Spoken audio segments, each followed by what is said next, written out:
I don't think I've ever seen a year in the SEC where the conference from top to bottom is so deep. And I mean, the ESPN FBI ranked 13 SEC teams in their top 25. That's over half the rankings filled with SEC teams and over 80% of the conference in their rankings.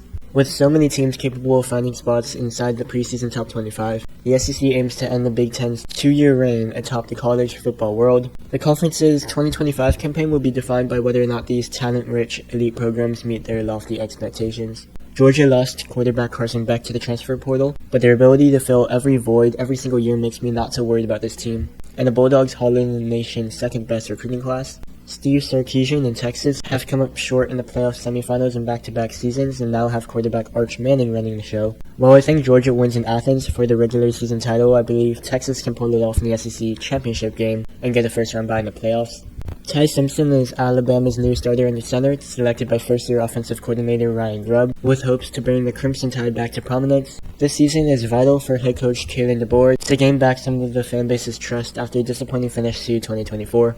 A breakthrough is needed for Brian Kelly at LSU, whose 29 wins over his 3 seasons at head coach hasn't turned heads the way it should have, given the national title winning seasons under the previous 3 coaches. Tigers quarterback Garrett Nussmeier should challenge Manning as the best quarterback in the SEC. At Florida, Billy Napier's hot seat has cooled significantly, and the Gators are hoping to transition from playing spoiler to genuinely contending for the SEC championship themselves. Loaded on offense, it's a unit on defense that will tell you just how far this team can go.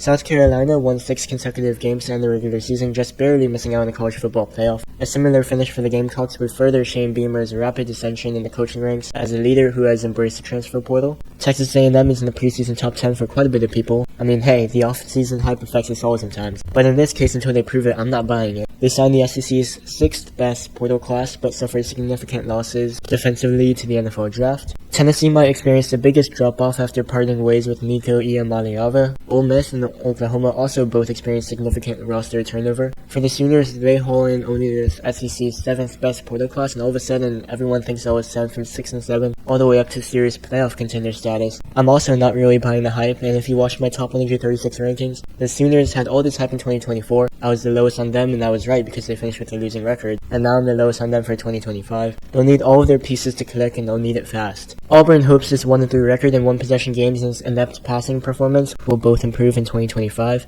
Missouri hopes to build on his 21 wins over the past 2 seasons. They're better off flying under the radar, and Eli Drinkwitz consistently does more with less.